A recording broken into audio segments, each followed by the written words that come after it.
Hey guys, super talented elite agent Matt M here. I'm thinking about trying a static image this time. Just let me know if it works or not for you. Otherwise, here comes the podcast.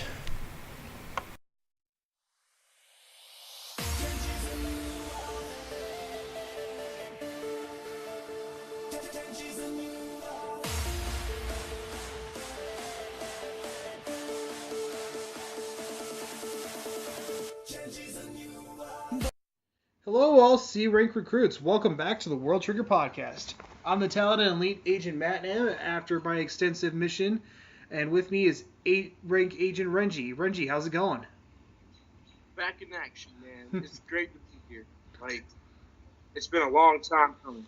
I know, it's been a little bit too long. Partly due to my fault, I went back to my home state to visit my family for a week, and then my computer had some issues, so making recording a little bit difficult. But I got that fixed, so everything should be working right now, so I'm ready to talk about some World Trigger if you are. Great, yeah, same here. It's been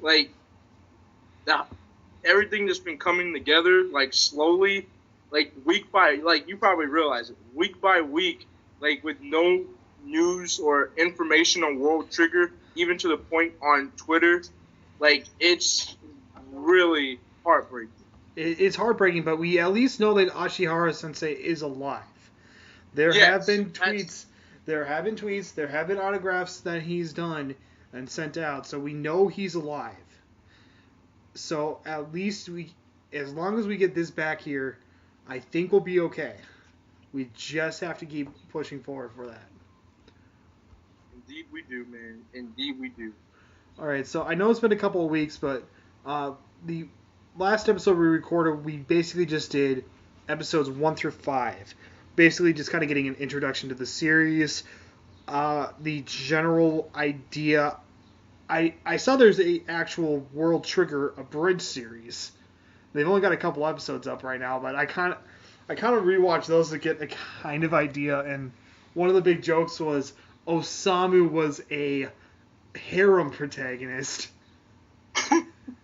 Which actually, if you go back and kind of going back and watching this through, I'm kind of seeing it now with some of his classmates falling in love with him after saving them from the, oh god, what are they? The Marmots? The Marmots, yeah. Oh, those things, man. They did him in so dirty. I was so upset too, because in my mind I was like, after Yuma told him that, oh, you're gonna die, and then I was like, no, he's not. Look at Osamu, he's gonna do good. Then I was like, oh no, Osamu, you're this terrible. I wouldn't say he's terrible because he was heavily nerfed. Well, oh yeah, definitely. To the point where it's appalling. Yeah. I don't know how he did it. But another thing I remember, those Geranium triggers are nerfed significantly to the point where in real combat they would basically be like a nerf gun. It's all dependent on how the user wields it, as we saw with Yuma doing that. I just know that later on, thankfully I can reveal this, just because of Chica's ridiculous Tryon levels, even with a training trigger, she still puts a hole through a building. Yes, that's scary. That is one of the most scary things I've seen. Purely, and you know how anime usually have their world and foundations built? Yeah. That's scary. When you see someone with that amount of power, do that to your facility that you literally have built tooth and nail for years. I think Warrior's been officially there for 4 years or something, and she just mowed through it like it was butter. It wasn't. It was concrete too, so it's not like it's. I mean, to a degree, I know concrete is something that is designed to get compressed. So that isn't. That's also another factor too. That's kind of scary. But we should probably focus on the 5 episodes that we actually watch instead of the later ones down the road. Because pretty much just recap. Yep. And why don't we get started here with episode 6 of World Trigger, Chika Amatori's side effect. Basically, uh, in the last episode that we watched, Osamu had been kind of cornered, or not cornered, he had been called up to the executives board, and they were kind of debating about what to do with him. But Jin was there, and they're like, okay, we have a bigger issue that we have to take care of. Let's put Osamu's thing on the back burner. And then the two PR guys are like, no, we need to do this now. We need to take care of him. We need to get rid of him because he's going to keep screwing everything up for us. Yeah, he's broken the rules, and because he breaks the rules, what are everybody else going to do? They're going to fall in line. They're going to be like, okay, it's okay to use your trigger out, if you're a trainee. In an emergency situation. Gee, I wonder what situation caused him to use his trigger. It couldn't be that two neighbors appeared because of something you guys were lax in trying to fix, only until recently. Oh, wait. But, Jin's there, and he's talking, or this might have actually all been in episode 5, from what I recall, but I do recall that, basically Jin controls the entire conversation once he says, or after Osamu admits, I would probably do the same thing if the same situation came up again. And because of that, like the one guy's like, yep, I know it, he's an actual hero. Even though Osamu doesn't see himself as a hero. And yeah, it's completely opposite. And Jin goes, yeah, well, that issue we're having, my side effect says I need 4 eyes here to help me. And everyone's like, your side effect says that? And Osamu's like, side effect? What's a side effect? Because this is the first we've been introduced to it. So, exactly. Even though it's not the first we've seen of it, if you're watching it early on, I know Yuma can detect when people are lying. That's his side effect. And I just confirmed that it's just a Triant power, basically, at that point. Or a side effect of having a rather sizable Triant supply. After that, Osamu and Jin take the night off, basically preparing to go on the hunt for the portal generators, because there's no idea what to do. But before Jin meets up with Osamu, he gets rid of Osamu's tail, because at the end of, I think it was the end of episode 5, the very end of that, Miwa Squad was placed on him as basically a tail or a shadow. Mm-hmm. Yeah, because they didn't like the way how the situation was with Osamu, because Miwa automatically, and this is a smart thing about Miwa, because you know how he is. Like from the start, he already doesn't like neighbors. Him and the director are, to me, they're very similar. Like they have like a dislike of neighbors, to where it's kind of hard to understand that. Like they understand the threat of neighbors, but at the same time, is that their dislike for them is, to me, is going a little bit too far. Yeah, thankfully we get a little bit of insight into Miwa about what it is, and you got to remember, these guys are still technically mostly high schoolers, maybe a couple 20-something-year-olds. So they are still a bit emotional.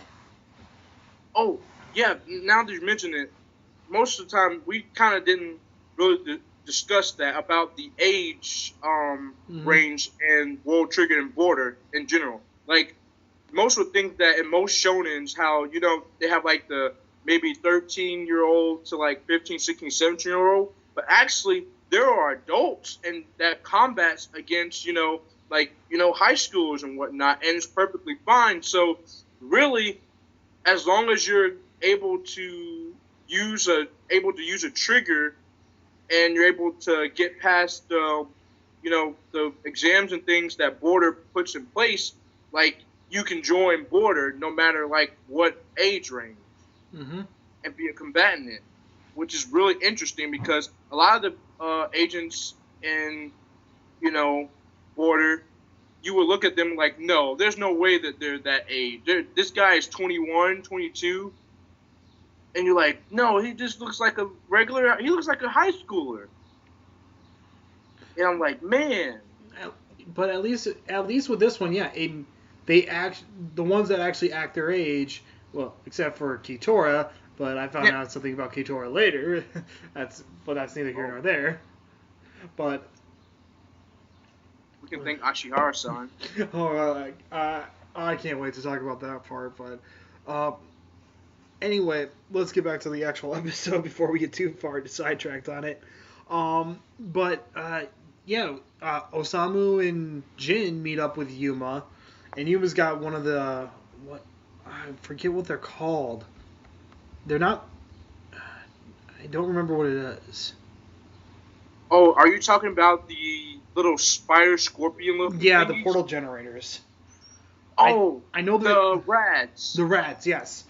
The rat, he found a rat because he had been talking with Osamu until I think it was like 1 or 2 o'clock in the morning, and Osamu was like, "Where are you right now?"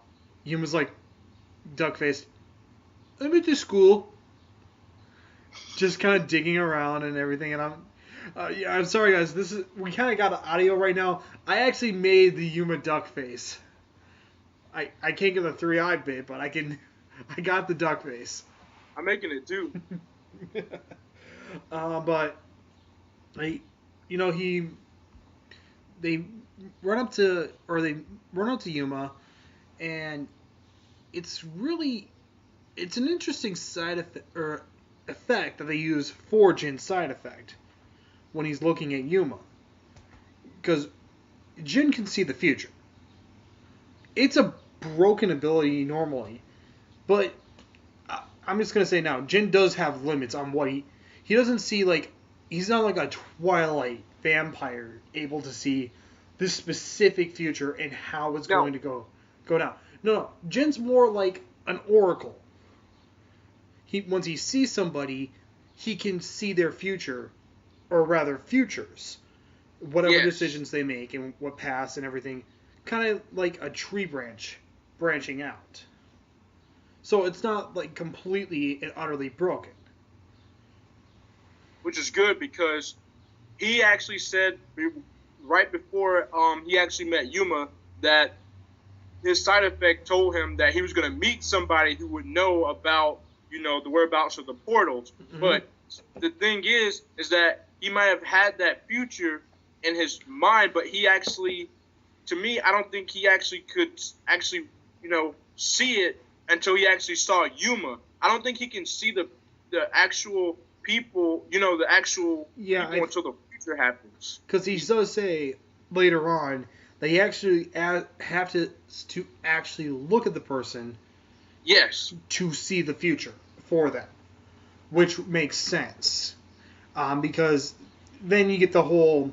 There's this moment where you see Jin, you see his eyes do the same thing that Yuma's eyes do when he's detecting people's lies, but then instead of just going black and seeing that person's reflection, all of a sudden Jin kind of goes like spreads out, and you can see everything. Yeah. And he goes, so you're a neighbor. And Osamu and Yuma instantly get on guard. And Jin's like, hold on. I'm not like that. That's not what I'm saying. Don't take it the wrong way. And he's just like, okay, we're going to do this. And, because, it was an emergency situation, and because of the previous emergency situation, Jin goes in and basically, after already schooling the PR guys with like, hey, look at this video online showing that if Osamu hadn't been there, it would have been a lot worse. And all these people who are thankful that Osamu helped them. Yes. I wonder, could you possibly spin this to make it even better? Maybe get more sponsors, get more people volunteering? Mm-hmm. And they're like, huh, yeah, I think we can do that. It's almost as if, having someone who's, willing to break the rules for the sake of humanity is a good thing. Yep. And see, now that's the start of Osamu pretty much being a figurehead of He's the spirit of change and border, and he's not even trying to be it. Man, that's kind of fascinating though when you think about it. Like he took a leap of faith on what he knew was breaking the rules, and it completely changed everything. Well, yeah, because thankfully, because of Osamu's actions, they actually got every agent in border to hunt down the rats. And Kitora, in her Tryon enhanced body, wink, wink, nudge, nudge, because Ashihara is a weirdo when it comes to her. The extra increase in Tryon, those extra points she got to start off with. Well, thankfully, she gets the last one literally as Arashiyama Squad is literally doing a newscast. There's a rad right next to the reporter, and next thing you know, Kitora's in motion, killing it. And we see her actually kind of human as she's watching. I don't know what face she was making, but it was a weird mix of pride and disgust. And then she had to put on her PR face. Yeah, because she was in front of people. She was like, and then she's like, but I have to look good for the camera. Yeah. And what do we cut to immediately after that? After Jin calls basically going from, or saying to Yuma, hey, yeah, we couldn't have done it without you. And Yuma's like, no, Osamu should get the credit. And Jin's like, oh yeah, you should use this to level up, to B rank. Because, without Osamu, Yuma probably would have just been hunted down, like another neighbor, and because you look like you got something to say. Yeah, man, like, that part right there is just, because when you think about it, like, he feels bad. I know he feels bad for taking up all that credit at once. Yeah. But yeah, to me, I think he deserved it. At least both Yuma and Jin do explain to Osamu why he's actually being given the credit. Yes, yeah, that's the good thing. And it's not like, oh yeah, Osamu's just getting the credit and we know the real story. It's like, no, Osamu doesn't want the credit, and they're saying, no, you really should take it. And Jin even calls Osamu out on like denying the credit. He's like, didn't you join Border for a particular reason? Yep. If you don't take this chance to level up, you might not be able to take care of that reason later on. He's right. He's right, though, because Osamu at that time, you got to think about it. He's a C-rank agent. Yeah, and he needs to be able to defend himself and be able to do more in Border since he's already come this far, right? Exactly.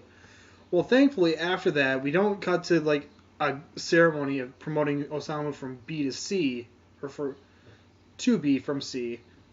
Instead, we cut to Chika, walking around by the river, waiting to meet up with Osamu.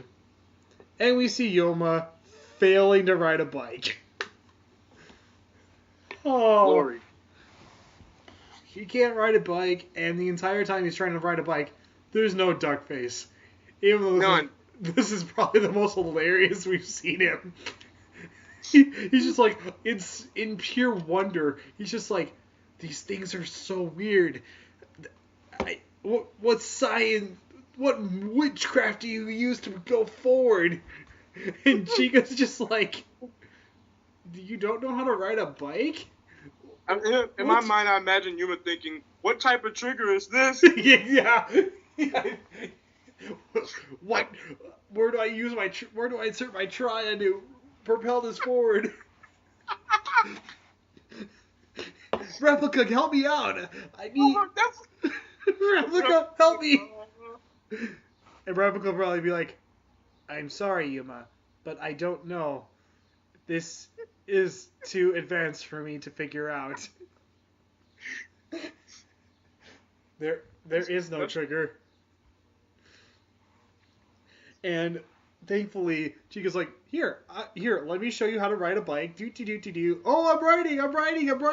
Yay, I can do it. Yay. Oh my god, I'm falling in the river.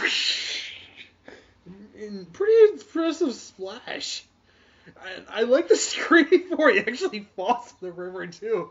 Ah! Man, I bet he was so upset, and I bet his mind, his side effect activated. I think he was thinking, this bike tells the stupidest lies. His side effect's just like, it's not alive. It's not lying to me. Like, what's going on? But then, all of a sudden, Chica gets this look on her face. And the alarm goes off shortly after she looks away. And she runs off. And Yuma's just like, huh, that's weird. And Rebel comes out and goes, I don't know. It looks like she was sensing it before the alarm went off. Thankfully, Replica's wording triggers something in Yuma, and he goes, like, kind of trailing after her. And Chica's, in the Forbidden Zone, hiding, trying to, like, just empty herself. Trying to make herself, like, as small as possible. Which I don't know if she's actually grown since Osamu's flashback. or Oh, man. I don't think she's grown an inch. But, we get the bander comes in. And I like the mechanical noises for it. I did not realize it, but it was, like, really cool mechanical noises. As it was, like, looking around. It was like we actually could hear the armor shifting as it was looking for Chica. Because exactly, it was looking for Chica. Definitely, because I think the banders have it in those type of Treon soldiers. They can sense high levels of Treon. Like, I think they have like a Treon sensor built into them to where whenever they show up, they can easily identify the ones that they want to capture and the ones that, they're just going to use for other things. Yeah. But he wouldn't have found her had Chica remembered to turn off her cell phone. Because the cell phone is what gave her away. And thankfully, like I said, Yuma was tailing her. He races in, saves her, and talks to Replica in front of her and goes, hey, Replica, can I use my trigger? Replica's like, no, you can't. There are border agents over there. They'll find you. And that's a big issue. But Yuma says, well, let's just leave it for Osamu. And Osamu shows up, and he's got his trigger. He's got his new uniform. He's a B-rank agent. And he takes the Banter down! I actually liked that scene. That scene was really nice. I didn't expect that, really, to be honest. Because the way how he handled it, because I think at that point, the Bander, because I remember we had met the Bamster, but I think that was the first time that they ever met a Bander. Because I think they referred it to as the new type. Mm-hmm. And Osamu was the first one to actually take it down by itself, too. Yeah, he soloed it. It was his first real takedown, which was really cool. And then he actually starts critiquing Chica, going, why were you in the Forbidden Zone? We can take care of this. Don't worry about it. And Yuma goes, wait, you guys know each other? And Osamu goes, yeah, I actually called both of you guys and asked you guys to come to the river to meet up. Yuma, I think Chica's got a side effect. And Chica's just like, what are you talking about? And Yuma goes, that might be the case. I think you're right. And that's where the episode ends. Oh, and I forgot. This is probably my biggest complaint with the series so far, though, is the inconsistent amount of time that the intro takes to show up. Yeah. This first one, in episode 6 here, I actually noted it. It's 12 minutes in. That's when the theme song kicks in. It's like, So what? I couldn't really understand the whole, like, yeah, that's one of my issues too, like the time thing. Like, they put it in the middle, but I'm not sure how that kind of affects this. I'm not sure if I can explain that right, because it's I don't. not natural. It's not natural. I wonder if this might have been part of like a bit of a marathon run that they were doing, and maybe it actually, or they were just kind of using that to cover like the title or the eye catchers, give people a break, so they actually had a chance. But it's so weirdly consistent, and not being consistent. Yeah, you're right about that. Because at first I was getting used to it, like them starting the episode with a small recap and then them delving right into the episodes and then them putting the theme song in the middle. And my mind was like, okay, that's how they're going to do the series, right? Because they're going to get to a certain point, then they're going to throw in the theme song, to get you pumped and whatnot. And then they're going to start, the rest of the information that you need. Mm-hmm. But throughout, but as you were saying, it didn't stay that same consistent time frame. Yeah, that was just the weirdest part about that. But episode 7's worse, and that one, it took 13 minutes for the intro to kick in. Yeah. Like I said, I actually noted these ones. But episode 7, Miwa unit attacks. And it wasn't that Chica had a side effect. It's that Chica attracted neighbors to her. And Osama explains that to Yuma and Replica, and they're thinking, well, that's a little bit weird. Maybe we should measure her Tryon level. And Yuma goes, okay, here, Chica, I'm gonna make sure it's safe. And Yuma, and in his mind, he's probably like, and I'm also kind of curious. Measure mine first. And they measure it, and you see this cube pop up. It's maybe roughly the size of Osamu's head. So it's like, okay, so what does it say about my Tryon level? And Replica just goes, it's slightly below average.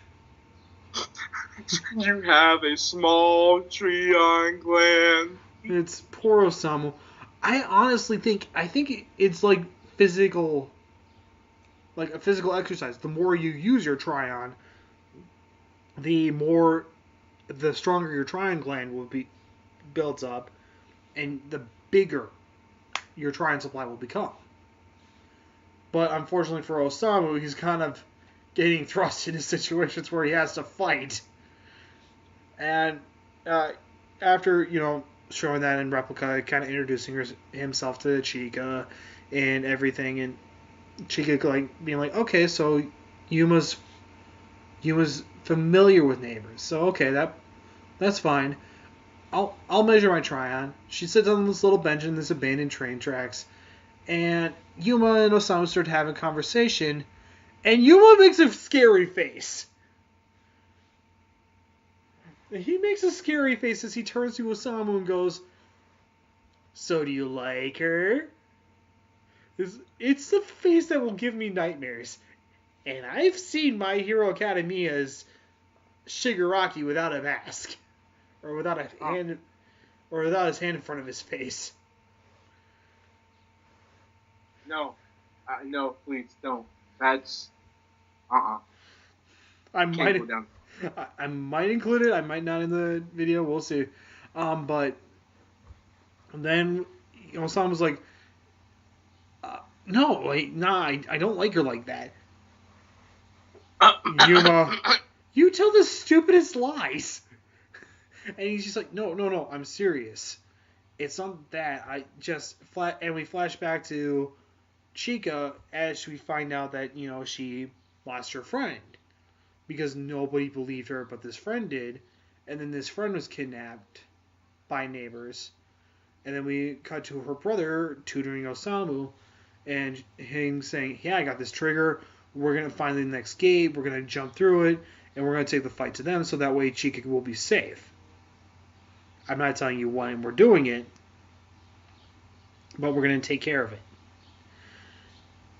And after that, Yuma explains it because he feels responsible to make sure she's safe because he couldn't stop her brother from leaving.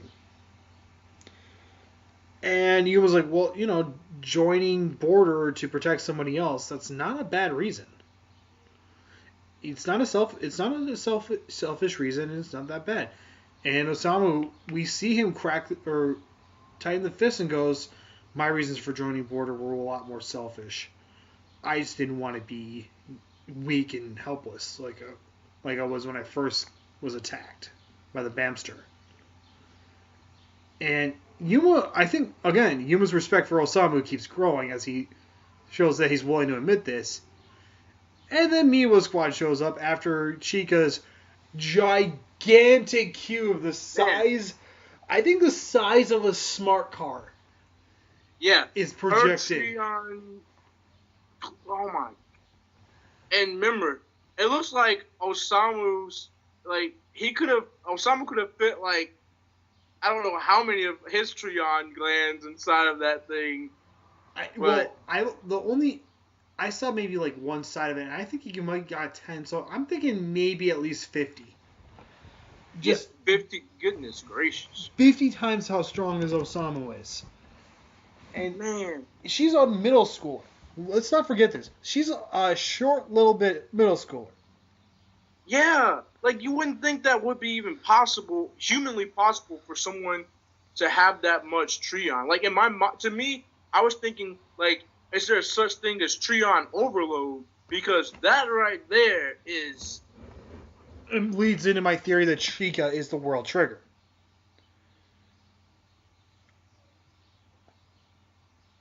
She might be what the series is actually based off of. But, unfortunately, that's when Miwa Squad shows up, and they see, Osamu and Yuma turn, and they're like, oh crap. And they think Chica's a neighbor. And they're like, that girl's a neighbor. We have to take care of her. Yuma goes, no, it's me. I'm the neighbor. That was quick. And Miwa pulls out a gun and shoots him in the head. Yeah, that's the thing I don't get. Like, what if Yuma was joking? Like, let's say he was just some random guy that was saying, "Oh yeah, I'm the neighbor," being sarcastic, and meanwhile just freaking shot him, not caring. He's like, bang bang, like, dude, you have no chill. Oh, that's the 7th civilian I've killed today because I don't understand sarcasm. I'm an idiot. But actually, we do kind of get why he's kind of quick on the trigger. Because it's revealed later on that Trion weapons do not work on living bodies. They only work on Trion bodies. Which is interesting. Which I think that explains why he's so quick on the trigger. And Yuma does call him out. He's like, "Jeez, what if I was just some guy joking around about that? Besides, talk to Jin. I have a good rapport with Jin." And Someone's like, "Yeah, Jin will explain it." Jin, Miwa gets flips out. He goes, "That traitorous jackrabbit," and he just loses it. Yeah, because he already doesn't like Jin. Anything that has to do with Jin, Miwa is you can already tell. His whole facial expression just completely just changes outwardly. So yeah. I think Yuma mentioning something about Jin just completely made it worse. Mm-hmm. Oh, Yosuke. Yosuke's the guy that I actually have the bigger problem with. Because Miwa, I kind of get after the next episode, I kind of get where some of his anger comes from. But Yosuke's just so weird. He looks like Shikamaru in his Trion body. And he's got these weird, 3 little buttons on his little vest. And I'm like, what are those things?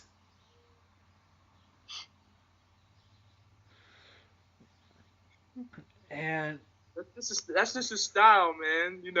Yo, Yosuke. And they overpower Yuma for a bit. And it's like, holy crap, these guys are A ranks because we see they have different color uniforms, and they have A on them, and it's like, oh my god, they're A ranks, and there's two guys on the ground, and there's two snipers covering, so Yuma's not gonna have a chance, we think. But in episode 8, fittingly enough, 8 minutes into the intro, we find out, yeah, it's a little bit harder for Yuma than we thought. He loses an arm as the attack continues. He loses an arm, and they use this weapon that penetrates his shield. He can't even stop it. Then all of a sudden, he's hit with like this piece of lead or this weight, and just leads him down. They call it lead bullets. Episode 8 being called the Black Trigger. I forgot to mention. Because the entire time I forgot Yuma's actually being diplomatic. He's not like he's not trying to take control, or he's not trying to do anything. He's trying to be diplomatic.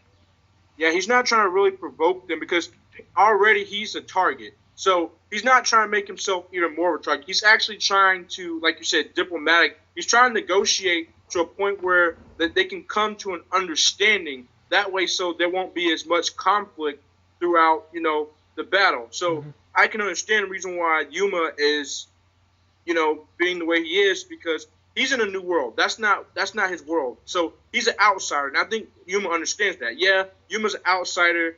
He technically doesn't really belong there, but he has his reasons. He has a purpose as the reason why he's there, and he's trying to make it known that he's not there to cause trouble, like they believe that he is. And he's also trying to protect Osamu because Osamu just recently got his promotion.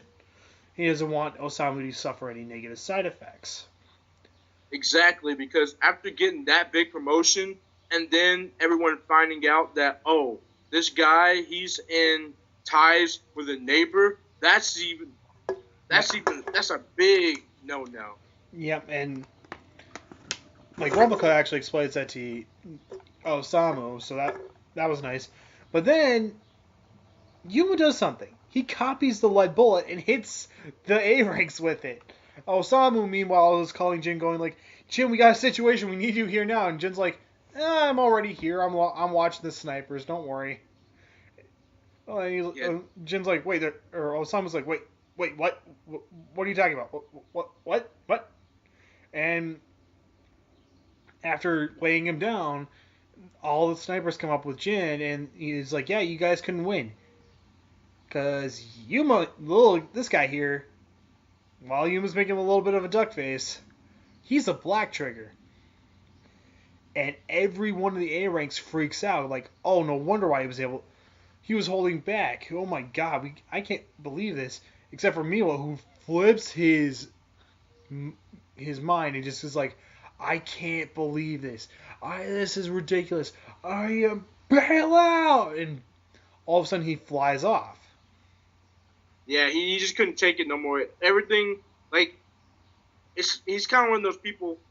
Everything that he believes is what's happening in reality is conflicting with his internal beliefs. And when that normally happens, you get really agitated, and you just want to escape the reality right then and there. So that's what he did. He bailed out. He's like, nope. Can't take it. Nothing makes sense to me. I don't feel like accepting it right now. I'm gone. Yeah.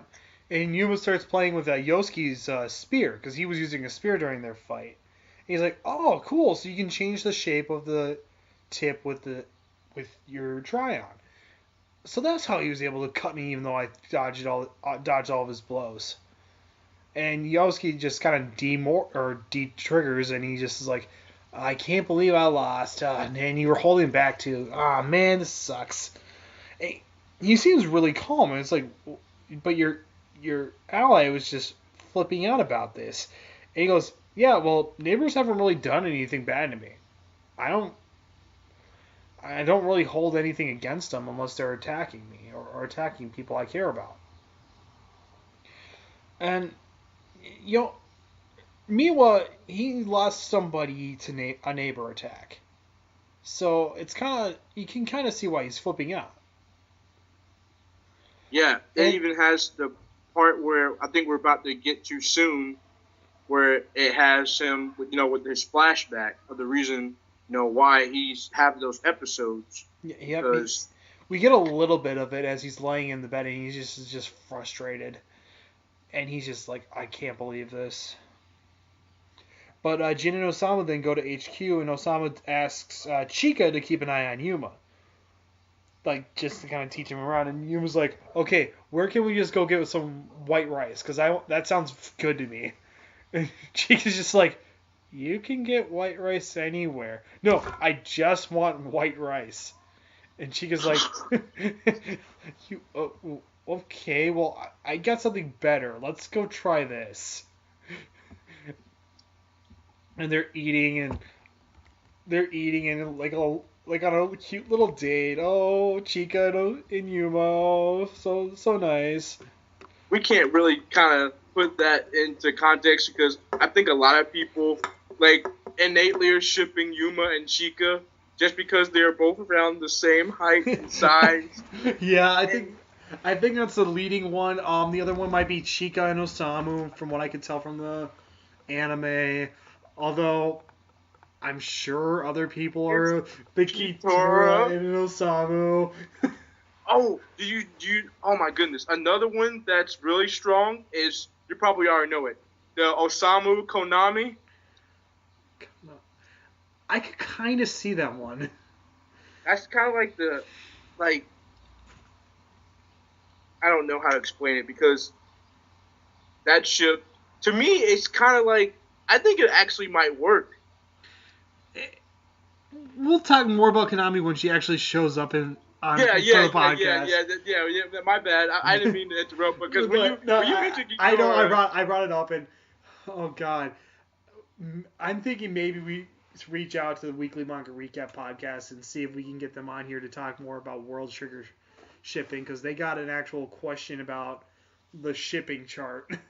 Like, oh yeah, that shipping chart, man. Like most people probably don't know about the little ins and outs of World Trigger, mainly because I'm not sure if there. I know there's a lot of talk about it. Like there's a lot of talk about it, but it's not shown as much. So a few things about World Trigger. Like everyone knows about Osamu since he's the most popular, and everybody knows about Yuma.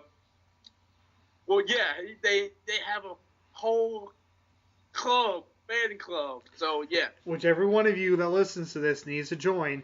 Contact Annalise Crispin at Kaito_Ace on Twitter and sign up. You need to sign up for the Osamu fan club. To me, it feels like you're actually connecting more with World Trigger. Mm-hmm. But yeah, what was? But we really, you can't fall too far off track. But yeah. We'll have it. Hopefully, we can cross over with the Weekly Manga Recap podcast, and we'll talk about World Trigger shipping then. Yeah, what we need to do is, I know we're kind of stopping in the middle of this. What we need to do is, after the podcast, we need to make like a separate podcast to do like little things in between, like ships and whatnot. You were mentioning earlier at the beginning with the Abridged series, because that's gonna get big soon. Oh god, I can't ship again. I can't ship again. Not after School Rumble. Not after School Rumble. Not again. That's Oh god. Although I will say, if I'm support any ship right now, it'd probably be the Bartolomeo Boa Hancock ship that I'm pretty sure I'm the only one who's created from One Piece. Well, anyhow, let's just head back in to the part where we were discussing about. Yeah, we got back here. Yuma and Chica are getting a little food while Jin and Osamu are talking to the directors. The PR guys again are like, God damn it, why are you here again? Why is it you're the one that's causing problems? And Jin's just like, okay, hold on a sec. It's probably a good thing that he actually did that, because you was not helping us out. Typical Jin. But now think about it this way. Instead of fighting him, what if we had his trigger on our side? It's almost Game of Thrones-esque. And everyone's like, what? And Commander Rindo, or not, Shido, Director Shido's just like, all right, Jin, I order you to kill him and retrieve the black trigger. Why? Why, man? You just ruined the whole mood. Well, it's the end of the episode at that time, so it's... And Jin's just like, huh. And Yuma's like, yeah, I don't think there's many people that could actually beat me. But I think Jin would actually give me not just a fairly decent run for my money. He might be the only one who could beat me. Which is not surprising. Yep. During episode 9, the organization known as Border. And Jin explains to Kido that he can't order him directly, even though he's the director of Border. He has to go under director or branch director Rindo. So it's like all the red tape BS that Jin's using to his advantage. He's just like, and Rindo's like, or Kido's just like, fine, Rindo, tell him to get it. Tell him to do what I told him to do. And Rindo's just like, I want you to go retrieve the black trigger. Okay. And Rindo's just like, but I'm going to leave it up to you on how you do it. Rindo, man. Like, he just had to, Kido told him one thing. He's like, no, never mind. No, Kido. We're going to do this the way that I want to do it with my branch, my agents. Basically, I'm the one who's going to tell you, I'm going to show you that you're wrong. And I'm going to take this opportunity to show you and remind you of certain things. Like, I don't know, he said, why don't we use him to our advantage? And it's funny because he looks like Mace Hughes. Let's just shoot that one out of the water. He looks like Mace Hughes, and I looked up the voice actor. They're voiced by the same guy. It's just like, okay, if we ever see the English dub continue on, they need to just get Sonny Strait to do the voice. They just we really. That's another thing with the World Trigger right now. We really need the English dub. I'm pretty sure other people are and trying to really invest into the English dub because for most people it's not as popular, but to me it's something that's new. Like, because when you're watching anime from an English dub, I think it's kind of like from a different perspective, since a lot of things gets lost through translations and whatnot.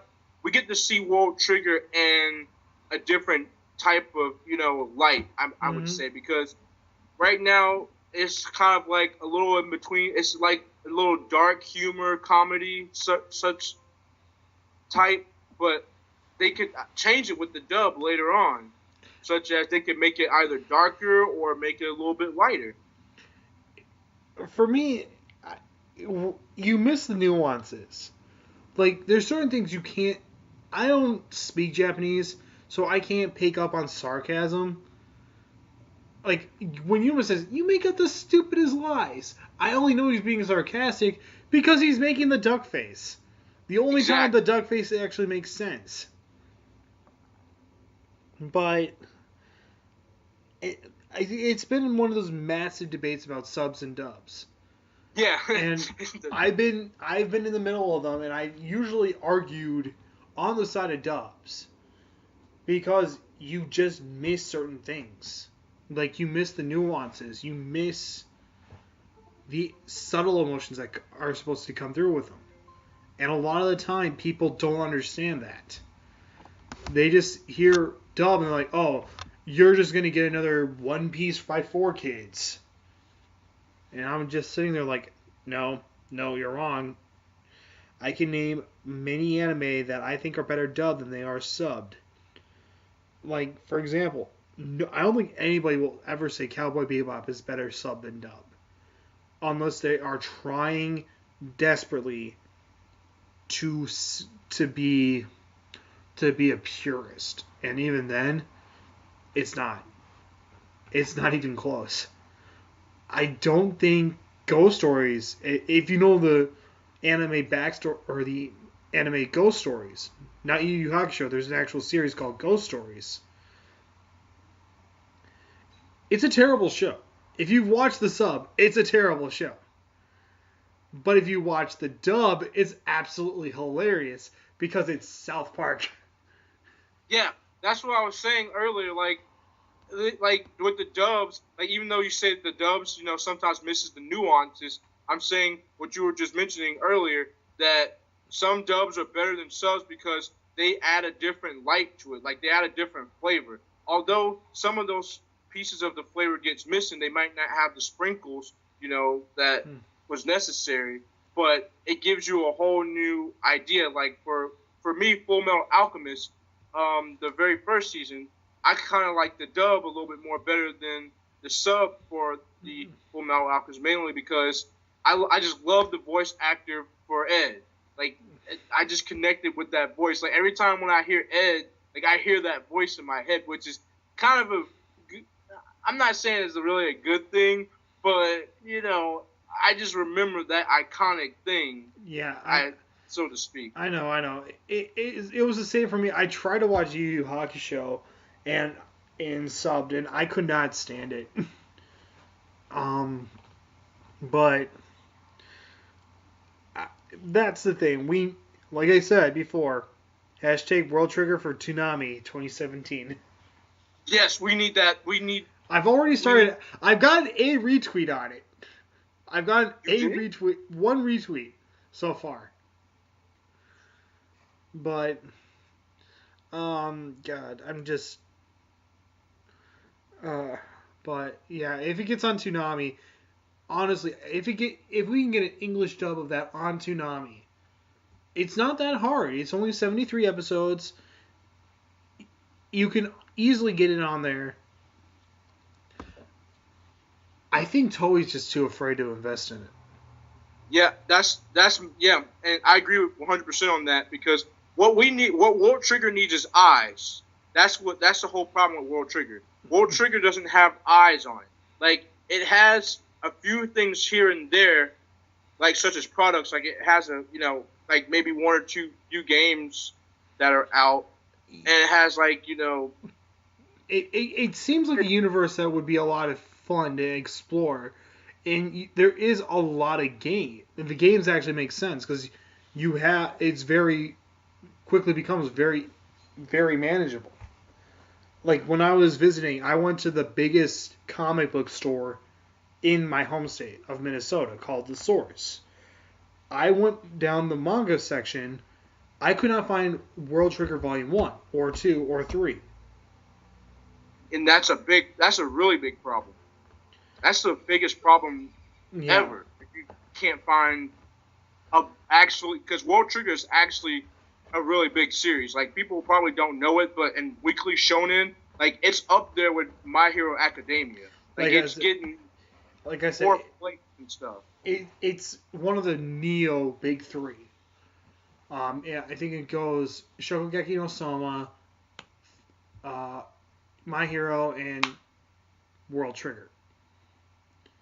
Yeah, and actually, I take it back.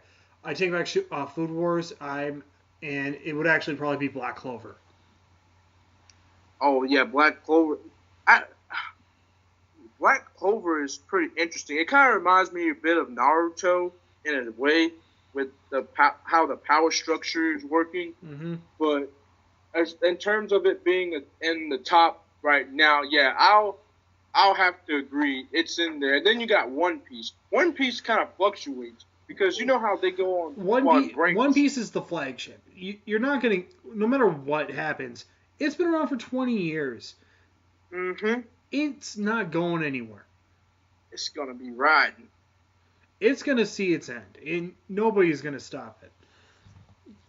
Yeah, I think the only person who's going to stop it is Oda, and I don't even think Oda is going to be able to stop it for a while.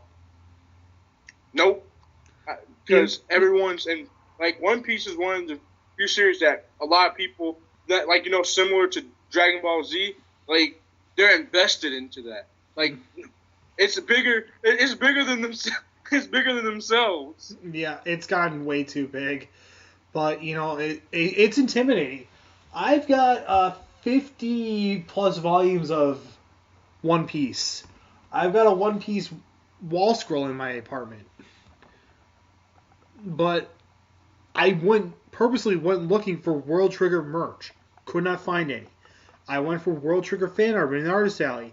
Oh, I had that last year. You should have been here last year. I couldn't come last year. Well, I'm sorry. The convention I went to last year. Well, I don't have it. I'm sorry. I haven't heard of that. I've been meaning to watch it. Ugh. Like, I can't even find any in the library either. Like, and usually libraries, like, they carry a lot of manga, Yeah. such as things that really aren't even that popular that are up on the shelves. And I'm like, where's World Trigger? Yeah, it's frustrating. But we should probably get back to episode 9 here. Yeah, because we're getting really close to the end. But yeah, after Jin gets the order from Rindo, uh, Osama's kind of stopped and they're like, "Your neighbor friend. Did he say why he was here?" And Osamu kind of explains. He goes, "Yeah, he said if his dad died, that he should come to Japan and meet up with his friend in Border." And they're all like, "Friend in Border? We don't have anyone like that. Did you catch the guy's name? Did you catch his name?" And Osamu goes, "I didn't catch his dad's name, but I do have his name." "Well, what's his name?" "Yuma Kuga." They all freak out. All the admins freak out when he says Kuga. Not in a positive way. And it's not a positive freak out either. No, it's a recognition. Keto or Rindo is shown smoking all the time. He drops his cigarette, and Keto actually looks visibly shocked because before he's always saying, like with fear, like really scared. because before he always looked like he's kind of like sitting there, kind of like Shinji's dad in Evangelion, just kind of like very cold, very stoic. And he hears that and he goes, "Keto or Kuga? Okay." And then all of a sudden, all the heat Osamu was getting for befriending a neighbor disappears. And he's just like, "Who the hell are you?" That's the big question. Because even Osamu couldn't pick up on, well, why did everybody just freak out whenever he mentioned his name? Because apparently there's a problem. And I don't think even Osamu doesn't know if their reaction was a good reaction or a bad reaction. But from our perspective, it wasn't really a good reaction. No. And thankfully, Shinoda being the guy who was defending Osamu beforehand, he's just like, "Guys, we really, really can't take this guy's trigger away. We know what happens with a black trigger. We know how it's formed. It's probably easy to assume that this is what happened. Guys, we cannot take that trigger." And Keto's just like, "No, we're going to wait till our best teams get back, and then we'll have them take care of it." Even though we're sending out Jin first. Because, Rindo's kind of an asshole, and he's not listening to me. Mm-hmm. And let's see, what do my notes say about episode 9 here? Did Chika and Yuma, because they're still just kind of eating kind of like burgers and stuff. So I kind of have to joke here. Did they go to McDonald's? Did they meet up with Sadao Mao? That'd be hilarious. I'm just going to try to skip over that idea. I'm sorry, I had to do that one. But yeah, this had a 6 minute intro. Oh yeah, because in this one we actually get the three like true branches of Border. The main branch, which is run by Keto, who's just like, yeah, neighbors are our enemy. We have to wipe them out. Then you have Shinoda, who's just like, I don't really have one way or another opinion about neighbors. I just want to protect everyone here. But I think if a neighbor is willing to cooperate, I think we should at least hear him out. And Tamakoma was like, yeah, or Tamakoma the brand, because we love neighbors. We want to be friend neighbors, so we could actually, have a stronger army. We can actually have better weapons. We're our name's the next episode title, episode 10, and that's the branch that Rindo runs. And Jane invites Yuma to visit Tamakoma Branch, and Yuma goes, well, okay, that's fine, but I want Osamu and Chika to come with me. And Jin's like, oh yeah, sure, the more the merrier. That's awesome, actually. And man, Jin's just spoiling these kids, man. Yeah, their base is literally like an old abandoned warehouse over the river. And we get to meet probably the best character in the entire series. Osami! Not Osami. Regimaru. The capybara. Oh. Why? Because he just doesn't... Because he's dealing with Yotaro, and Yotaro's just like the annoying brat character who actually somehow manages to out-duckface Yuma. Yes, he is the master of duckface. If anyone wants to know about Yotaro, like, they created him.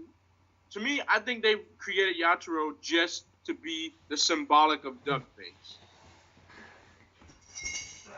Well,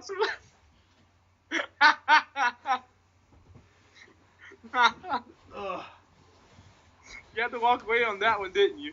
No, I just turned on the light because it's starting to get dark over here. Yeah, it's getting dark, isn't it? With those duck faces. The duck faces everywhere. Ah, the duck face is eating the sun. Oh man. Oh good. Oh, dude. Did I just mention that? I can't wait till we get to farther in, because when you mentioned the duck face eating the sun, like, I just have a really good joke for that. Well, okay, so later on, we meet Usami. She's just a random girl with a box, and she's like, "Oh, we got visitors. Okay, cool. Well, let me treat them to dinner. All the fun stuff. I got some snacks here for you."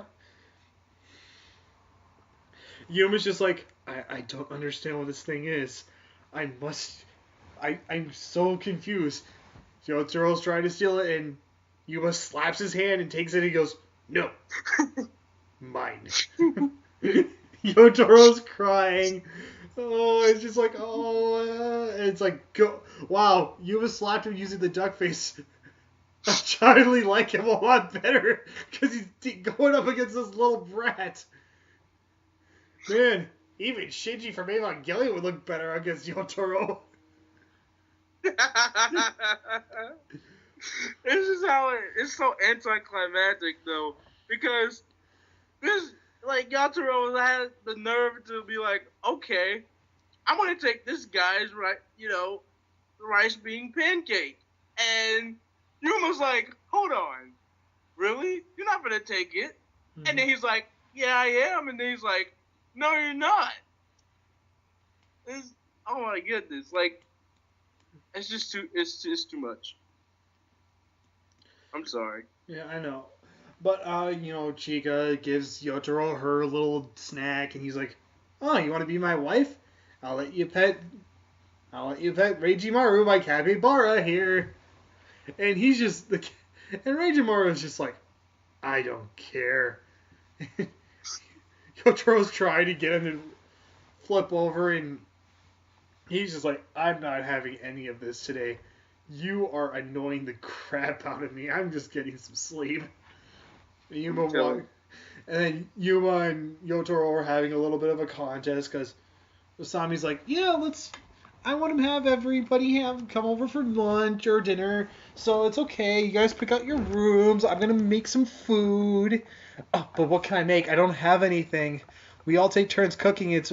I don't have. It's just like, oh my god, what's up with this episode? We just had political drama. What the heck?"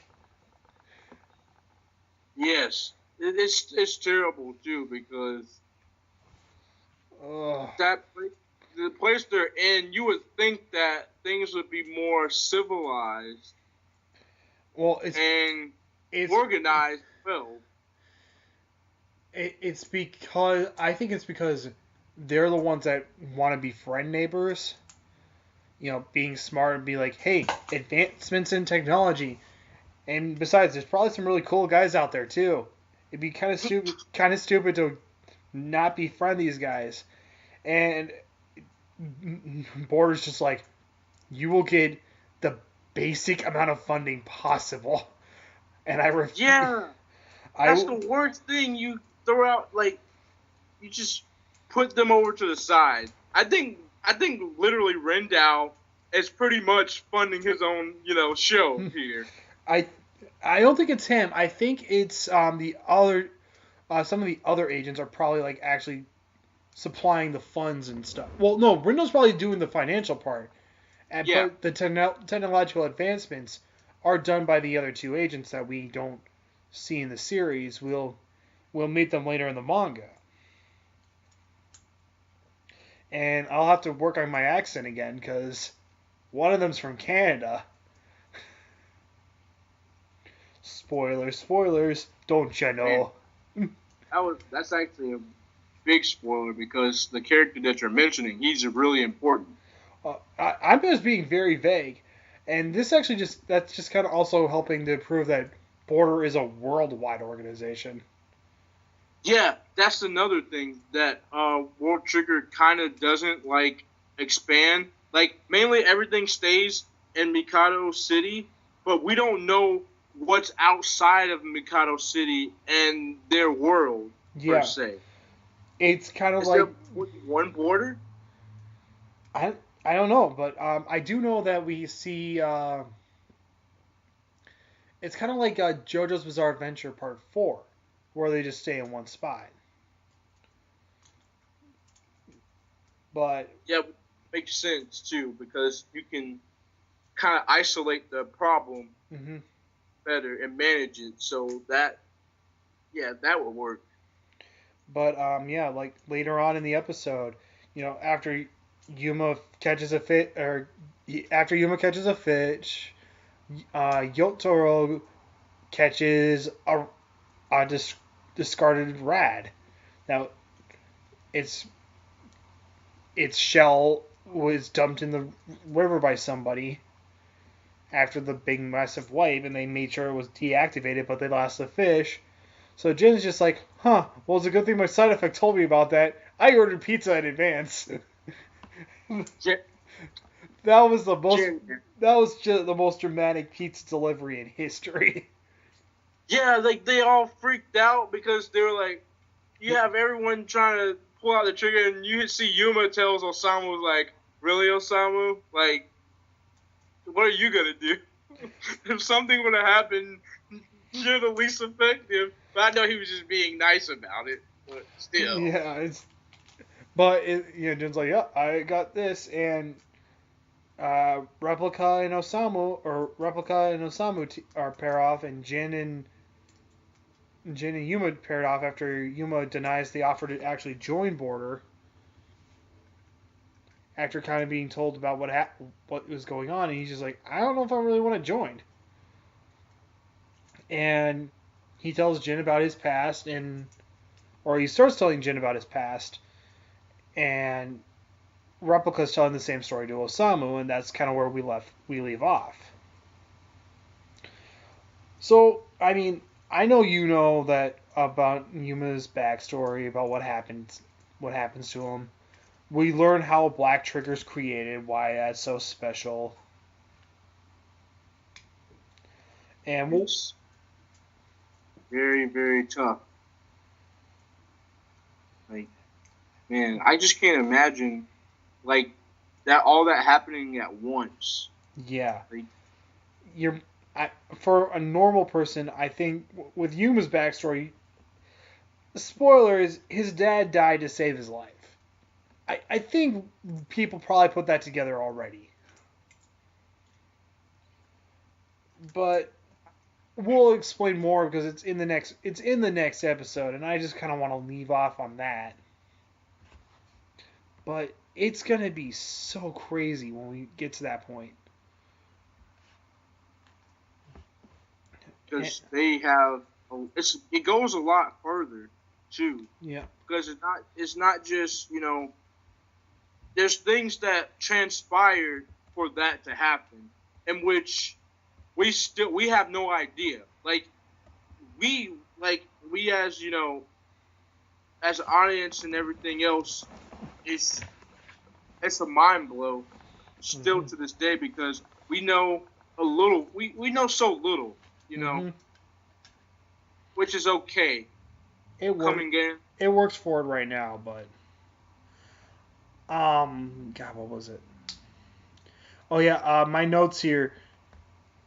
The only thing I have is, and spicy food takes another alien victim. Because Yotaro gives Yuma a bunch of red peppers. oh, And poor Yuma is just like, huh, okay. He sits there for like a minute putting it on, and Asami's like, no, don't do it, don't eat that. Oh, I don't say I hate it. That stuff that stuff has a kick to it. It's got a kick, but it's no wasabi like Beerus learned the hard way. Mm-hmm. And it's just like, oh, poor Beerus, I know how hot that is, and your tongue's a lot more sensitive than mine.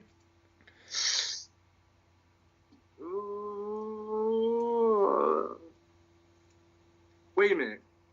I keep trying to think. Have you ever thought about this? How does Yuma eat because he's technically in a Treon body? That's a spoiler, but yeah, I'll play along with it. Yeah, how I don't. That's something I've been bugging. I've been trying to figure it out too. I don't know.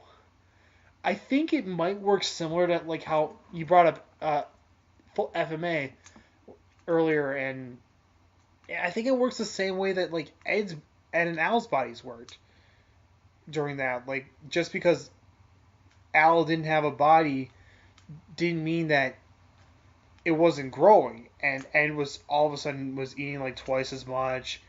He was sleeping a lot more. I think there is something about the Black Trigger that, while even though he's in a Trion body, it might give him like some normal functions. I think just because you are in a Trion body doesn't mean you don't have to eat.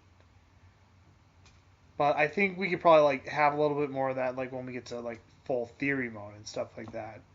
Like have an episode or two devoted to solely talking about World Trigger theories and stuff like that. Definitely up on that track. Yeah, I'm sorry that kind of like threw us off a little bit, but I've had that question in my mind. No, I was gonna bring it up, but I was gonna bring it up in the next batch, because that's when we learn about Yuma, and I'm gonna try and hopefully maybe get somebody to join us for that episode too. It's just a debate about who will actually join us if they're willing. Yeah, and that's another thing. Like we're kind of coming up to like towards the middleman of the podcast and whatnot. And yeah, we're still definitely looking for people. Yeah. Cause I mean, I'm talking like I talk to. Well, you probably see me on the group. Like I talk to people normally, post a few things, try to keep everyone interested and excited about World Trigger because this is a really like I probably said like a million times before. This series is pushing forward. Most people are like, oh, because there's no new content, like what is there to do? But it's actually steadily progressing because the more the more we talk about it, the more we can get eyes on it, and the more people Mm-hmm. become interested. We can get it out of the niche. I mean, as long as we keep it popular and keep it in people's minds, Shonen Jump isn't gonna just bail on this series. It's one of Oh the no. it was the popular jumpstart enough to get it going. It's over 100 some odd chapters, and it's just another. It's the thing is, there are certain shonen cliches in it, but it subverts them just as much as it doesn't lean on them as much. It does subvert them a lot, but there is still uh, the hard work versus natural talent is there, Yeah, I agree with that. and Hmm. it's a sci-fi series, and it's a really good sci-fi series once you start digging into it. Most definitely. I appreciate World Trigger for the simple fact that it uses it uses a lot of realism when you think about it because they have to actually use strategies Mm-hmm. to some people might have more power at the start than others, but at the end of the day you know it's your mind, how far are you willing to go with what you have. Mm-hmm. And So I definitely like that. it's definitely a lot more focused on this strategic teamwork, all that stuff, and it's no like Yu-Gi-Oh where the power of friendship allows me to draw the right card, or Fairy Tale where all I have to do is believe in myself and my guild and I can do anything. Oh man, It's not even man, like One Piece where it's just like I am just so dead set on my goal. I gain an additional power because of my determination for it. Don't get me wrong. yeah, man, like I'm a fan of One Piece, but they all rely on the friendship cliche.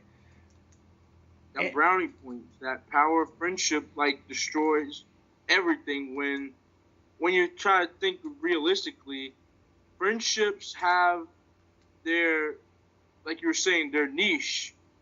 You have either friendships last in a finite thing, whereas strategies are more prominent. Like you can, to me, it's more realistic. Like because you have to have a strategy in order to make this work. Because yeah, you guys could be in a team full of best friends, but if you can't come together with something that is viable that works, well, yeah, you guys are best friends, but just because you're best friends doesn't mean you're gonna come out on top.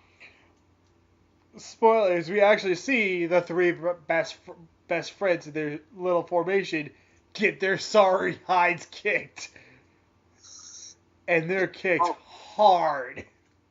we gotta wait for that. That's to me, That I that's know the highlight of the series. that's that's like one of my favorite moments. But yeah, I will hold off on that. I can't wait because that team that Niger mentioning in it. I'm not gonna go as deep, but you probably already know this. Like that team is the team, if you know what I mean. Yeah, you know who it is. If you even if you don't watch the anime, you just read the manga. You know the team what we're talking about. And these guys are You just cannot know. they're just oh my god. I want to say more, but I can't say more because it's spoilers. Oh. Man, Uh, yeah, we really got to start powering through this, like, yeah. so we can make it through that. I really want to. That's the one I've been thinking about daily. I was like, man, I just can't wait till we get to that point. Well, maybe we can probably like record another episode like on Friday or something. I'm thinking. Oh, I'm down. I'm down this week. Yeah, like knock out a second episode this week, just because we need to do it. But I'm pulling up our first podcast here, and holy, when did it get to 425 views? That's amazing. But It's been we actually got a comment on our the first one here. Let's see here, from Shawana LeBlanc. And they said, I kind of view the neighbors as humans rather than aliens. When I think of aliens, I think of Dragon Ball Z's Piccolo, lol. How I first got into the World Trigger was when I started seeing more of Yuma on the front covers of Shonen Jump, and I thought, hey, I believe this series has an anime. Let's give it a go. That's very thoughtful. Yeah, like like I said, it started off as a jumpstart. Of course, now, I think from the current line of jumpstarts, I think the one that's coming next is going to be the next one to get an anime is probably going to be The Promised Neverland. And if you know what The Promised Neverland is, oh god, yeah, that one's the next Death Note in a nutshell. That's just Death Note in a nutshell.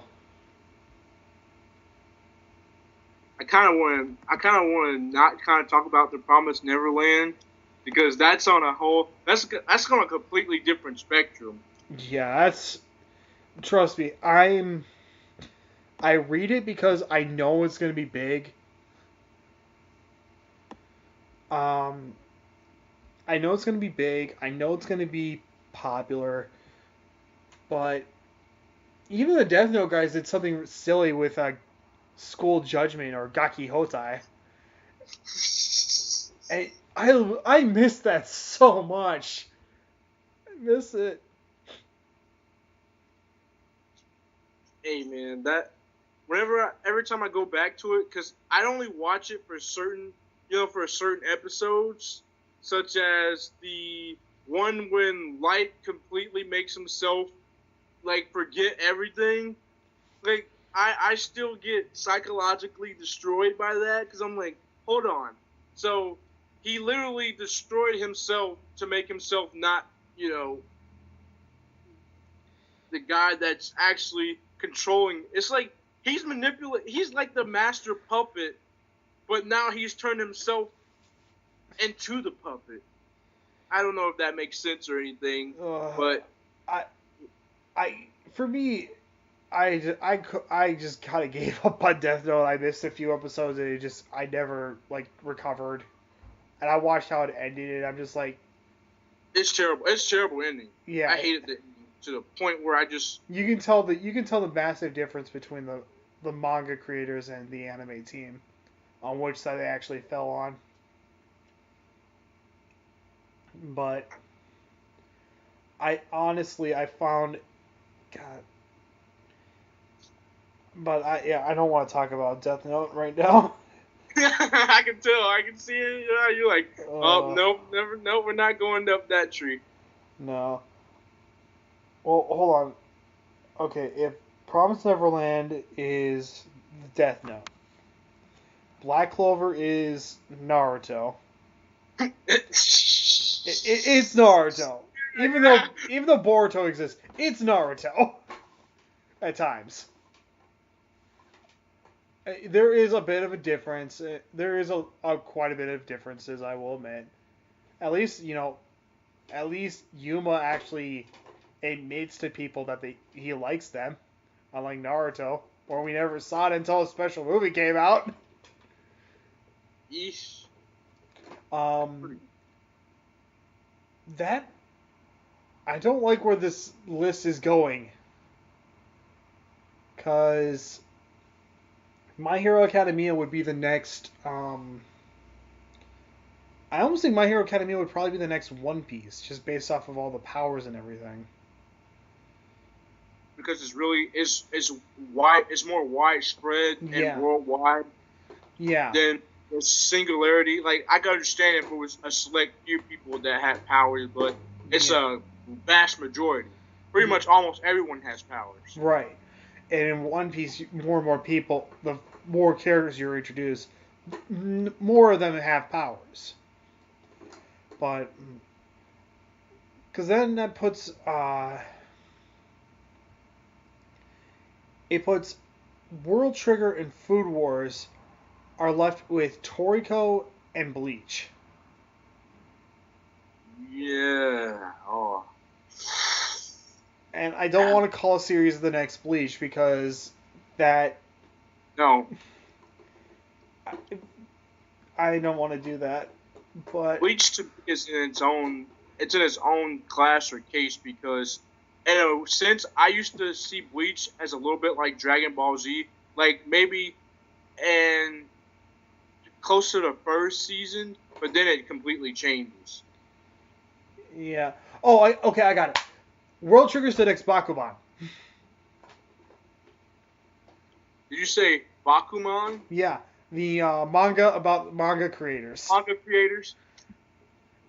And that just leaves Food Wars with, Food Wars is kind of on its own entity because of all the suggestive scenes in it. Oh, we know about them. Gotta love that food, though. Yeah. I got a couple of volumes of them. There are some actual recipes in those volumes I actually kind of want to try.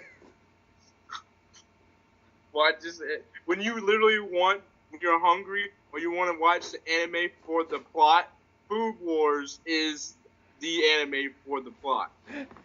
It's so weird. But no, I'm serious. There are actual recipes in the manga volumes. Like, it actually tells you how to actually make it. I'm like, huh, I'm going to try this. Maybe I'll make a special video on, like, my steps on making Food Wars food. Oh, goodness. And you actually taste it and stuff and see your reaction. And... Yeah. Yeah, we'll see if I pull it off. But, God, what was it? But yeah, that would make, yeah, I dodged that one because I'm not making anything the next Bleach. You can't really put. See, I knew that was gonna happen because you're sitting there, you're trying to think about it, and you're like, no, that wouldn't work well with this series because you're thinking probably Blue Exorcist would be like the next Bleach because it fits so perfectly with Bleach. But then again, Bleach has this little. I don't know. It completely changes because at first you're thinking, okay, it has to deal with, you know, death and afterlife and all this other stuff, but then it goes deeper than that, and then you see all this other complicated stuff in between, and then you're like Blue Exorcist, where it's similar to me. Blue Exorcist is very similar to Bleach, but there's that wall that, you know, mentionable wall. Well, listeners, you tell us what you think World Trigger is in the new the new Shonen Jump lineup in the Neo Big Five, as I like to call it, or the Neo Big Three, we'll call it, or is it in the Neo Big Three if you think so? I think it's reason that I think it's a Neo Big Three because here's how it's working out in Shonen, like daily, because you're gonna like most of the products that you're seeing. One Piece, I think One Piece is at the very top of, you know, in the categories that we're discussing. Then you've got, well, I was gonna say Naruto, but Naruto has actually gone down, and like, as you know, you would think that it would go up, but Naruto has actually gone down as years has progressed. I'm guessing because the other animes have, you know, stepped up more to say, and Naruto pretty much keeps its. You can tell anime you can tell Naruto apart from the other anime because it keeps its same structure. So I'd say the big three would be One Piece, Food Wars. Third one, this is hard. I can't really put the third one. I want to put the third one as My Hero, Boku no Hero Academia, because it's tying in. It's tying in with the whole. It really fits well with the categories of being in the top shonen. So I would say One Piece, Shogeki no Food Wars, and Boku no Hero would be the top three. World Trigger coming in at maybe 4 or 5, and then Boruto coming in like right after it, and then you've got Black Clover, Bleach. Mm-hmm. Then there's, I want to say, what was the other anime? There's another really good anime that we have kind of been going over it a little bit. It has to deal with death too. Like it has to deal with things similar to Bleach. And I'm trying to remember, is it something Eater? Soul Eater. Soul Eater, yeah. That's what it is. That's another one that would chart off around maybe 7 or 8. So I guess that's how I would categorize, the anime from the top to the bottom. And I kind of don't want to put One Piece at the top, but it's just standing its ground. To me, it's not in the top because if I wanted to put anime show at the top, I definitely put Boku no Hero above, just a little bit of, well, because Boku no Hero and Food Wars, that's a fight right there. Mm-hmm. Well, and that's a really tough one. World Trigger, to me, would be in the category of, like I was saying earlier, 4 or 5. Mm-hmm. Top, because it's definitely in the top 4 or 5. Like you can't put World Trigger below some of the other series because World Trigger is above Bleach in a sense of, the world building, the whole structure, and just not popularity wise, but when it comes to shonen. Mm-hmm. So I'm not sure if what do you think about that? Like I said, I'm trying to get like a current list of all the stuff on Shonen from Shonen Jump right now, and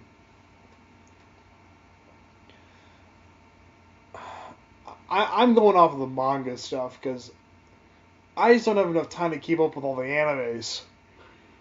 I understand that. Yeah. One Piece has kind of transcended from being like comparable to kind of ultimately just become its own like ranking.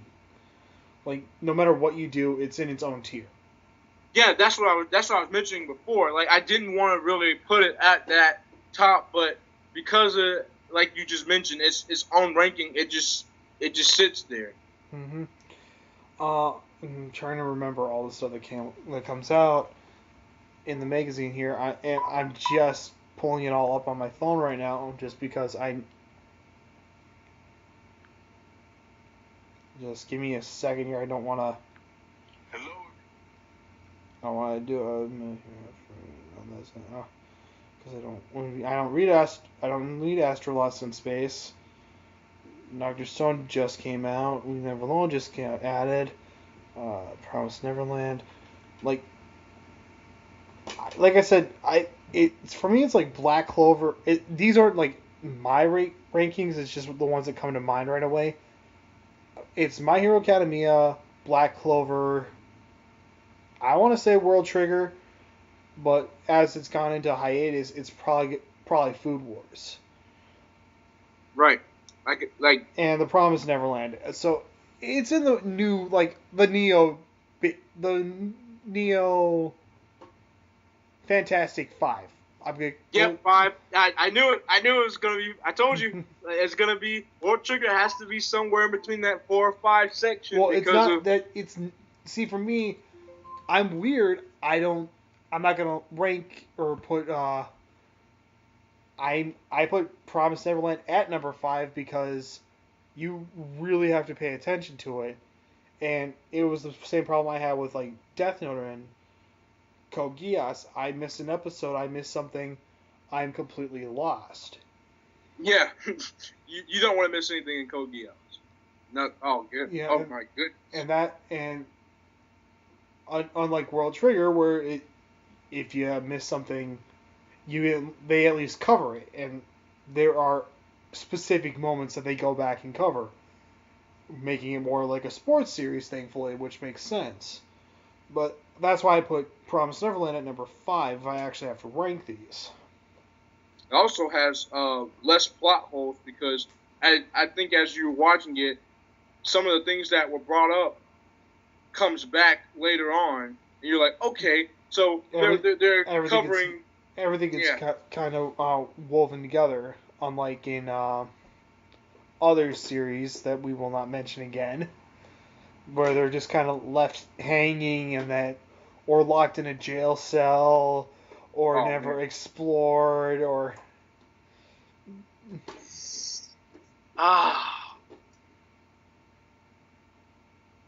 But I think from there I probably put Food Wars at number 4, just because it's been around long enough, and there are still popularity contests and stuff with it and everything. Number 3 I would put Black Clover, because it's just Asta is just so incredibly... If you as Duckface got annoying, Asta is kind of like Asta is more the embodiment of... Well, no, he's more of a direct shonen absorbed idiot. But that's I think it's the effort that counts, maybe a little bit. It's if Rock Lee was the main character of a series. Number 2, so that puts World Trigger and My Hero Academia kind of tied. World Trigger is a lot. Well, My Hero's probably just inches just far enough ahead for me to put it at number 1, because it has just a wide variety of characters, and it has a lot of different interpersonality stuff playing off of it. Whereas with World Trigger, it's very tactic heavy, which makes for a very good story as well. I agree. Like, you just mentioned it. Like, those 2 series, and funny thing is, like, those are actually right now, of all the other series I've been watching. Like, there's another series I watch, but it's more like a comedy. It's like, Bastard Records. Like, that one is pretty new. It's all right. Can't say I've heard of that one. Yeah, it's if you go up on Crunchyroll, like, it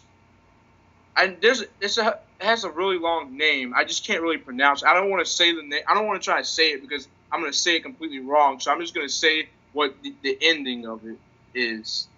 But yeah, it's on Crunchyroll. It's a pretty interesting series. It's not really serious. It's semi-serious. Kind of like Gintama. Mm-hmm. Well, speaking of Crunchyroll, I'm on Crunchyroll right now as well.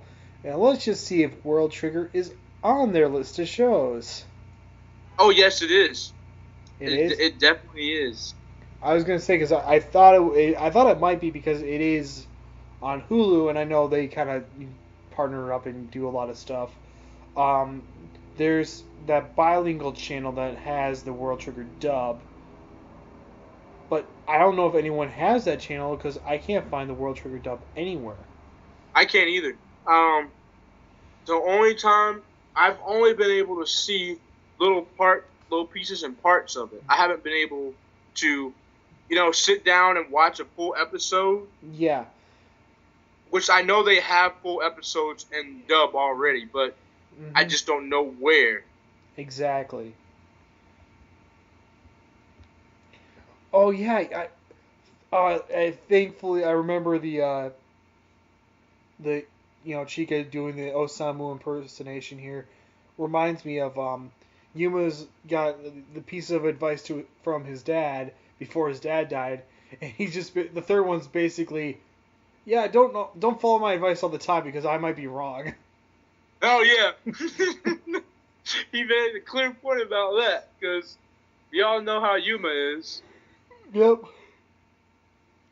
Good old Yuma. Ugh, you know Oh, that. I like how when you were mentioning the Chica Samu impersonation, it's like she knows him to a T. Like she knows that he's gonna go out there and like literally freaking fight his life away, all because I think it's because I don't know. Osamu, like Yuma said, he'd do the same thing for anybody, and it's true.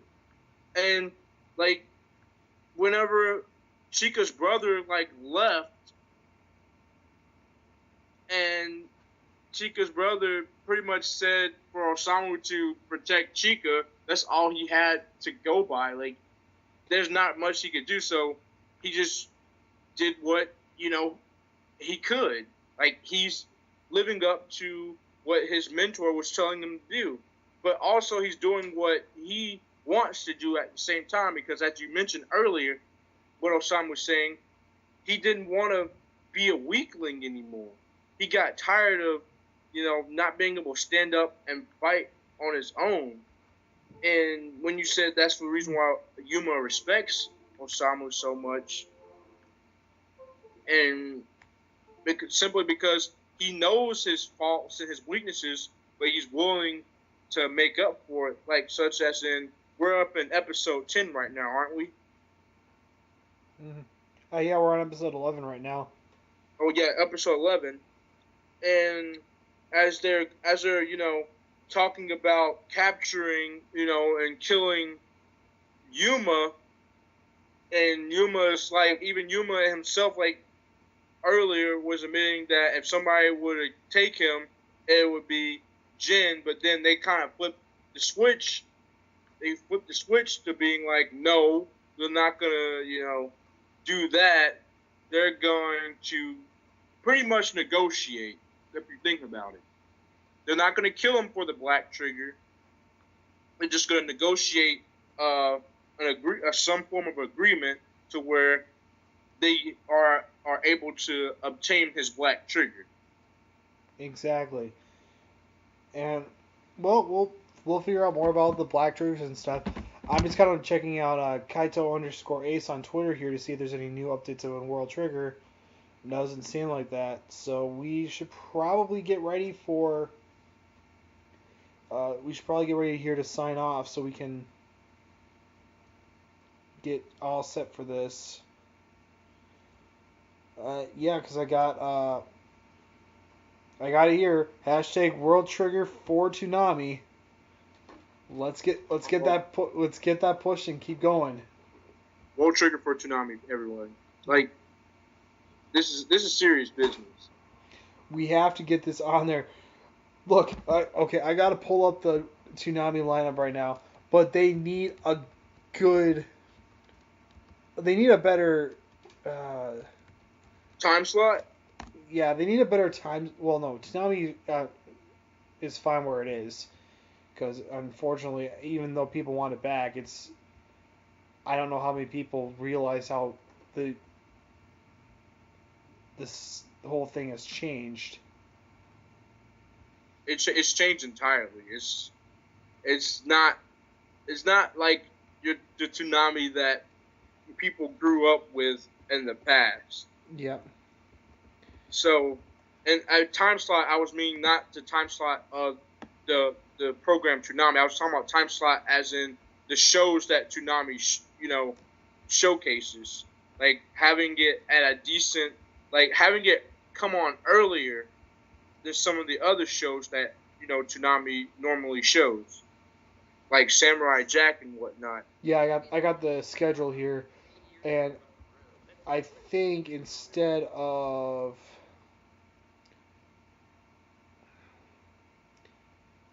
I can't say that because people will get mad at me. I can't say that because people will get mad at me.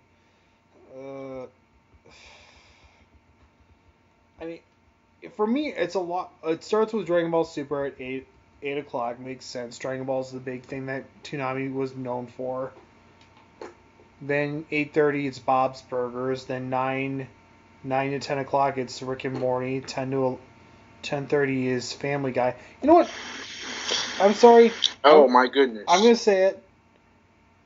Replace Family Guy with World Trigger. Let's actually teach people stuff. Renji? Renji, you there? Renji. Okay, well, Renji at the moment is currently busy, guys. So for now, I'm just going to say this. Yep, there he goes. As of now, yeah, we're still going to try and push for the World Trigger on Toonami. I've got the hashtag World Trigger for Toonami. I'll have it in the video description. Until then, guys, this is Elite Agent Matt M triggering it off. So, trigger off here. Okay, so just to be clear, Renji did not actually leave because he was upset. He left because the device he was using ended up dying on him. So there should be a new episode coming out soon. Sorry this one took longer to get out. A little bit of a weird transfer issue. Until then, guys, this is super talented elite agent Matt M. triggering off.